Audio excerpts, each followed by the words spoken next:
Olá, boa tarde.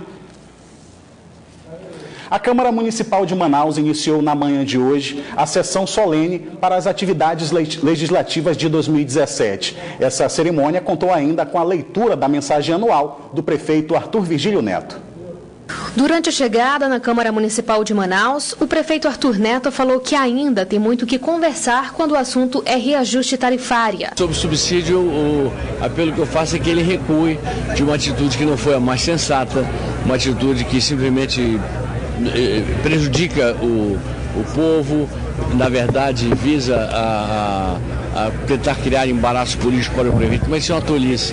O certo é ele raciocinar com a maturidade sempre o caracterizou, recuar. Com o plenário lotado e um discurso de aproximadamente 15 minutos, o prefeito de Manaus, Arthur Neto, falou que pretende continuar com o diálogo entre legislativo e executivo. Para dar seguimento ao necessário diálogo entre o Poder Executivo, ora exercido por dois homens de vida pública construída no Parlamento, e, portanto, com um compromisso a um tempo sagrado e prazeroso de respeitar e ouvir os representantes escolhidos por Manaus no quadrante que se inicia. Durante a leitura da mensagem anual, o prefeito foi interrompido por uma pequena manifestação que acontecia na galeria do plenário, mas logo em seguida fez um balanço da sua administração e destacou as metas para 2017. A motivação que é de sempre, presença nas ruas e no cotidiano de nossa gente. Jamais a omissão, jamais o tecnicismo estéril, sempre o apego à técnica que leve a realizações concretas. Eternamente o enfrentamento aos problemas há tantos anos acumulados que precisam ser visualizados com realismo, responsabilidade com o presente e senso de planejamento do futuro. Segundo o presidente da Casa, vereador Wilker Barreto, filiado ao PHS, a formação das comissões técnicas será uma das primeiras medidas a serem tomadas após a abertura do ano legislativo. Ao todo, serão 21 comissões. Nós vamos, na primeira sessão, definir as comissões temáticas. Então, amanhã eu vou abrir os trabalhos, suspender para a formação dos blocos. Definidos os blocos sob o critério de proporcionalidade, aí sim, uma coisa é a eleição da mesa, outra coisa é comissões da Câmara. Obedecendo o critério de proporcionalidade, de acordo com o tamanho dos blocos partidários, se define os 7 membros. Definidos os 7 membros, entre eles sai o presidente e o vice. Esse será o primeiro mandato da vereadora Joana Dark. Vereadora de oposição, pretende fazer parte da Comissão de Constituição e Justiça. Uma sessão de abertura de trabalhos, de grande representação, e amanhã, de fato, a gente começa aqui no plenário com a escolha das comissões, as apresentações dos blocos partidários. E na manhã de hoje, representantes dos movimentos ligados à violência sexual contra crianças e adolescentes se reuniram na Assembleia Legislativa do Estado para debater soluções para os casos de impunidade, principalmente no interior do Estado. A iniciativa serve para sensibilizar o Poder Judiciário a tomar medidas para combater a violência contra crianças e adolescentes em todo o Estado. Várias entidades ligadas ao tema, junto aos representantes dos conselhos tutelares, estiveram presentes na Assembleia Legislativa para debater o tema.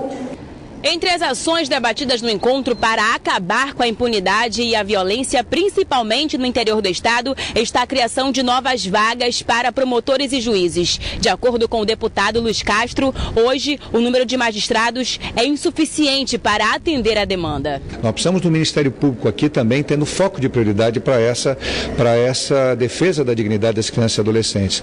Nós precisamos, e parece que o doutor Rafael da Defensoria já vai promover isso, uma criação de núcleo também na Defensoria. Temos aqui a OAB presente, nós precisamos também do Judiciário, fortalecendo a sua vara especializada aqui em Manaus e também treinando, capacitando e sensibilizando o juiz do interior. Casos relacionados aos municípios de Coari e São Gabriel da Cachoeira, que tiveram grande repercussão, foram relatados. A iniciativa prevê que os autores das violências sejam penalizados de forma mais rígida. E para a gente dar uma solução nos crimes emblemáticos que acontecem e que não são tratados, pensamos como comitê, de uma maneira coerente, de uma maneira mais firme. O órgão vai funcionar junto à Secretaria de Segurança Pública para atender os casos de violência contra menores em todo o estado. Um agente penitenciário foi preso neste domingo ao tentar entrar com drogas e outros objetos proibidos na cadeia pública Desembargador Raimundo Vidal Pessoa, no centro de Manaus. O agente foi interceptado por policiais do Departamento de Inteligência Penitenciária que receberam denúncia de que um servidor estaria facilitando a entrada de arma de fogo e droga na unidade prisional. Com o homem foram apreendidos 15 celulares, tesouras, serra, chave de algema, porções de drogas e até R$ 1.400 em espécies. A Secretaria de Administração Penitenciária informou que o servidor vai ser exonerado e vai responder por tráfico de drogas e facilitação de entrada de materiais proibidos em unidades prisionais. O agente penitenciário está preso no 1º Distrito Integrado de Polícia. Fabricantes de alimentos de todo o Brasil agora vão ter que indicar no rótulo das embalagens a informação se o produto tem ou não a presença de lactose. A determinação é da Anvisa e deve entrar em vigor em 2 anos. Adriana é mãe da pequena Luíse, de 2 anos. Sorridente, carinhosa e saudável. Mas aos 7 meses, ela apresentou reações alérgicas após ingerir leite. Ela começou tossindo, espirrando e começou respirando com chiado, né, bem preocupante mesmo, e apagou. A alimentação de Luíse, então, precisou passar por algumas adaptações. A alergia à lactose, o açúcar do leite, é considerada severa. Isso significa que a pequena não pode ingerir, entrar em contato e nem sentir o cheiro de alimentos derivados do leite. E tive que buscar alternativas que não fosse o leite, para que ela se suprisse, né, dos nutrientes que ela precisa para se desenvolver de forma normal. Hoje, Luíse consegue ter uma alimentação completamente saudável e adora um suco verde. Olha só, nem faz careta. Viu? É nesse suco, por exemplo, que as fontes de cálcio são ingeridas pela pequena. Ela é a prova que é possível sim comer até uma fatia de bolo, mas sem lactose. Feito pela própria mãe, que passou a estudar mais sobre o assunto. Essa alergista explica que é importante diferenciar a alergia ao leite à intolerância à lactose. Intolerância à lactose não é uma alergia, né? É uma deficiência enzimática, que é a lactase, que fica na mucosa gastrointestinal e que digere a lactose que contém no leite, que é um açúcar. Quando não digerida por deficiência de lactase, a pessoa tem sintomas tipo náuseas, vômitos, diarreia, distensão abdominal, ela tem uma dificuldade de digestão. Agora, a alergia é diferente. A pessoa realmente tem ela tem um anticorpo contra aquela proteína do leite e ela desencadeia uma reação alérgica, inclusive até um choque anafilático. Por isso é importante ficar atento aos rótulos na hora de comprar alguns alimentos. Foi pensando nisso que a Anvisa vai obrigar os fabricantes de alimentos a indicar no rótulo sempre que o produto tiver lactose na composição. O prazo para o cumprimento da decisão é de 2 anos. Nesse pacote aqui, ó, por exemplo, a gente pode observar, não é, doutora, que há as informações, mas ainda de uma maneira completa, a gente pode dizer o que a senhora avalia? Não, tá assim, aqui ele fala contém glúten, alérgicos, ele contém derivados do trigo, soja e de leite, e pode conter centeio, cevada, aveia, que também é o glúten, né? Amendoim, amêndoa, avelã, está bem informado. Esse aqui está bem completo. Mas não é todo mundo que tem o hábito de ler os rótulos nas embalagens. Não é o caso dessa consumidora. É porque muitas das vezes eu não consigo ler devido a ser pequeno as letras, as informações. Eu não sei se é um meio de burlar o consumidor, não sei, mas que dificulta um pouco a leitura, dificulta. Embora haja a iniciativa de informar o consumidor no rótulo sobre a presença de lactose, a legislação não exemplifica em que parte do rótulo e de que maneira a tal informação deve constar. Agora, com essas novas regras, o mercado brasileiro terá 3 tipos de rotulagem: o zero, o baixo teor e o contém lactose para aqueles alimentos que têm a substância. E atenção, os estabelecimentos que preparam os alimentos no próprio ponto de venda a pedido do consumidor não estão obrigados a informar sobre o conteúdo de lactose.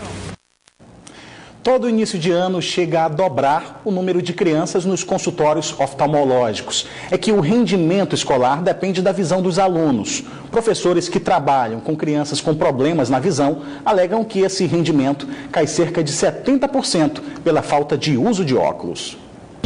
Gabriela começou a usar óculos este ano. Por conta do problema na visão, ela passou a sentar na primeira fileira. A aluna, que já teve o rendimento prejudicado em sala de aula, conhece bem os sintomas da visão afetada. Eu percebi quando eu cheguei na sala de aula e foi quando eu percebi que minha visão estava pinicando, eu não estava conseguindo ver, mesmo sentando lá na frente da sala de aula, e minha mãe me levou no oftalmologista. Os professores que trabalham com crianças alegam que o desempenho escolar cai mais da metade.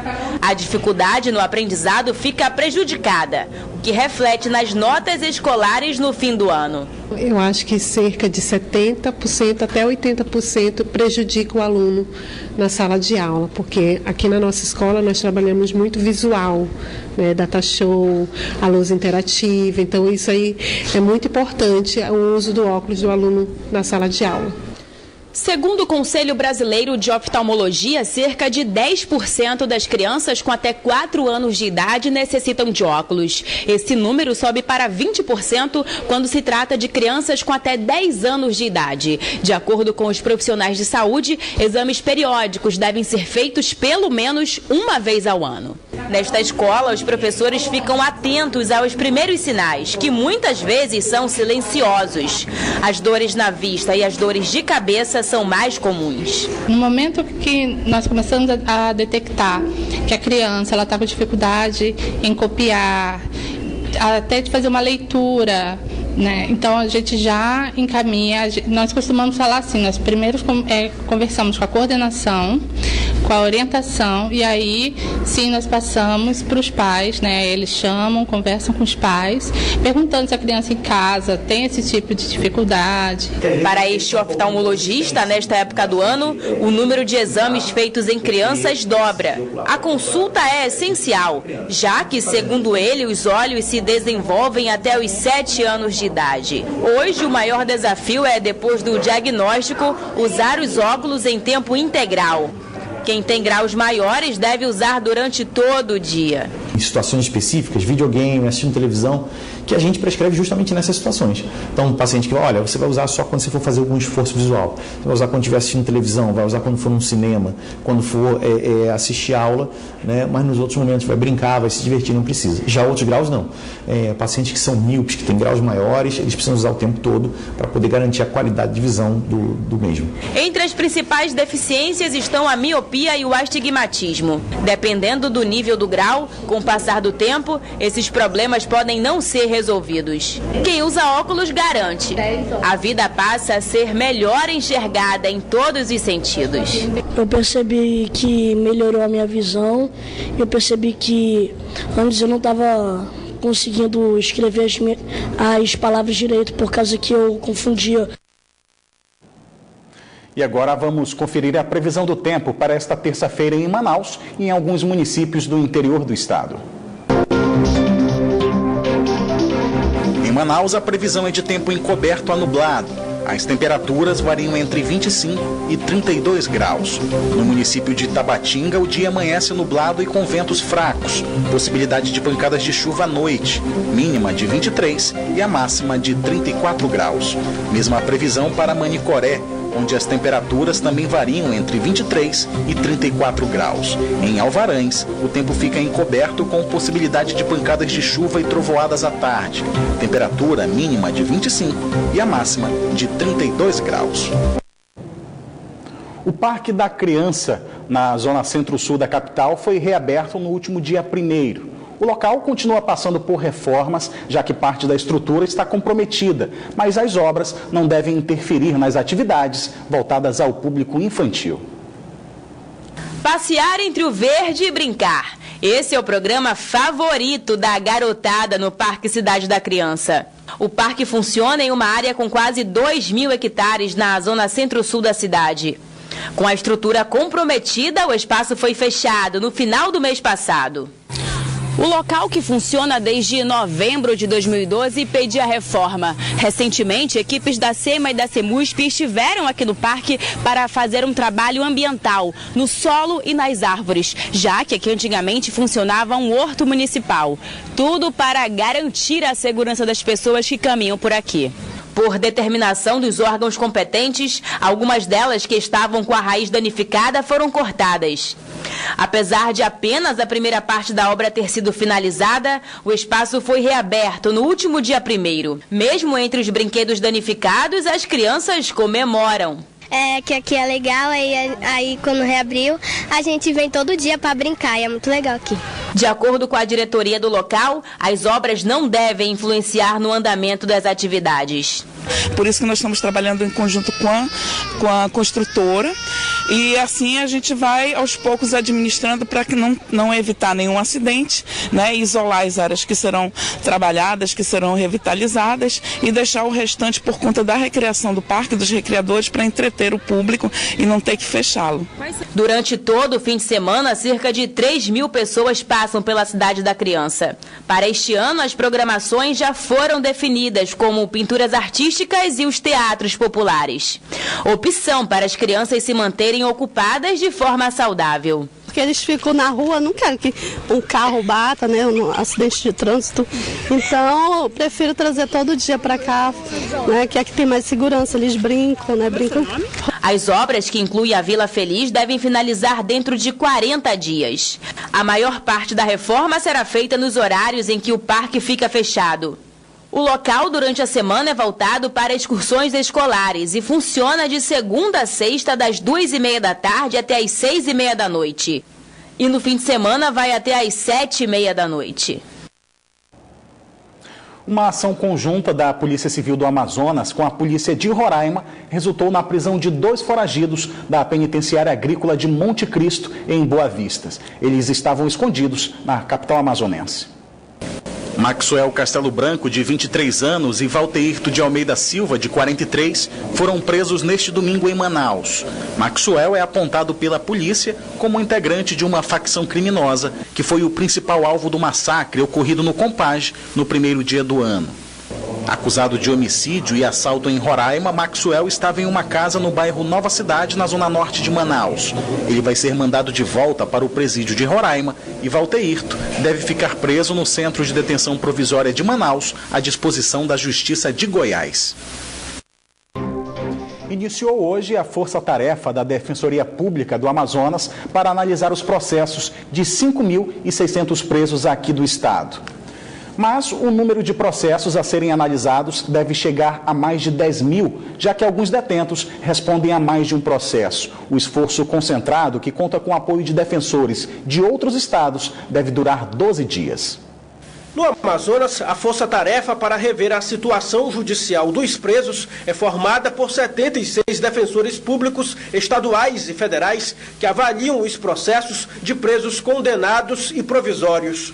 A ação visa desafogar os presídios após a onda de violência que resultou na morte de 65 internos e fuga em massa em unidades prisionais de Manaus na primeira semana de 2017.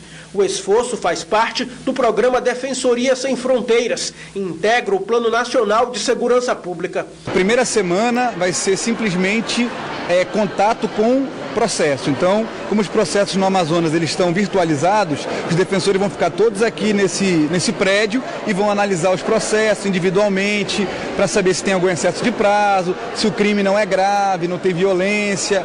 E aí, no final da semana, eles vão elaborar os pedidos, quando for necessário, quando for o caso. Isso não significa, obviamente, que a Defensoria vai soltar todo mundo. Não é esse o objetivo da nossa ação. E nem seria possível isso, porque não depende só da Defensoria. No mutirão também são colhidas informações para diagnóstico da população carcerária e da situação do sistema prisional do Estado, que será encaminhado ao Ministério da Justiça.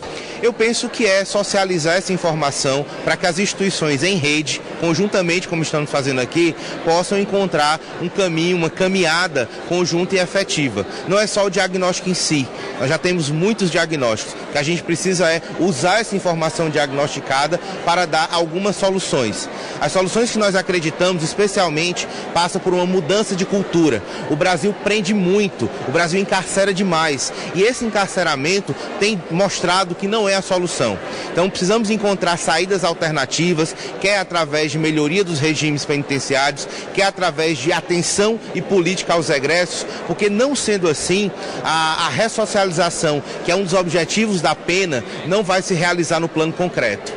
Além de revisar os processos, os defensores vão visitar os presídios amazonenses na segunda etapa dos trabalhos para entrevistar os detentos e verificar as condições de cumprimento da pena daqueles que já foram julgados. Segundo a Secretaria de Administração Penitenciária, até o momento, 804 presos provisórios já foram mandados para casa desde quando iniciou o mutirão carcerário do Tribunal de Justiça do Amazonas no dia 10 de janeiro. Ainda segundo a SEAP, a população carcerária do estado hoje é de 9.206 pessoas. Em 50% dos casos, ainda não houve julgamento.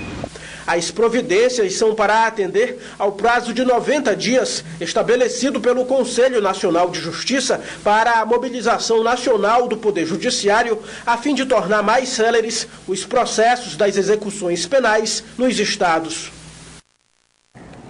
Neste domingo, as areias da praia da Ponta Negra receberam uma competição de um esporte que ainda é um pouco desconhecido aqui no Brasil. É o beach wrestling, uma mistura de judô com luta olímpica e até o sumô japonês. Mesmo debaixo de chuva, o público compareceu e acompanhou as 6 horas de disputa do beach wrestling, uma modalidade que surgiu nas areias dos Estados Unidos e que caiu nas graças dos praticantes das artes marciais pelo mundo. Participaram das disputas lutadores das categorias juvenil, adulto até 90 quilos e acima de 90 quilos no naipe masculino. As mulheres mostraram que também podem ter espaço no esporte. Variante da luta tradicional, o beach wrestling tem regras adaptadas e combates que duram apenas 3 minutos. Quem derrubar o oponente na areia ou empurrá-lo para fora do ringue garante um ponto. O lutador que faz 3 pontos é declarado o vencedor. De acordo com a organização do segundo torneio Rei e Rainha da Praia Beach Wrestling, o campeonato foi realizado para difundir a modalidade no Amazonas. Hoje nós fechamos aqui com 360 atletas, então estou muito feliz com o avanço do Beach Wrestling e da luta de praia e sem palavras para agradecer a todos que participaram, a todos que acreditam nesse sonho juntamente comigo. E agora vamos falar de carnaval, porque a Escola de Samba Vitória Régia está preparando um belo desfile este ano para homenagear a justiça.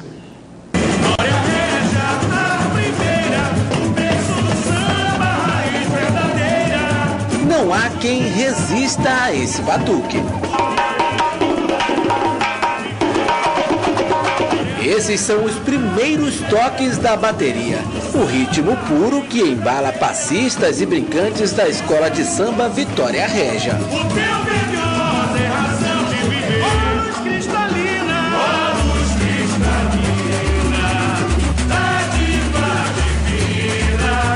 No berço do samba, este é o momento de ensaiar e colocar tudo em ordem. Os casais de mestre-sala e porta-bandeira sabem da responsabilidade que eles têm no dia do desfile. E cada dia que passa, maior o ritmo de ensaios.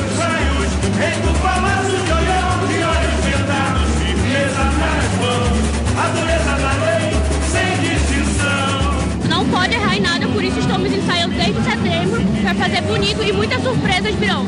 Está muito feliz de estar defendendo o pavilhão da escola, da Vitória Régia, né? É o segundo ano consecutivo na escola.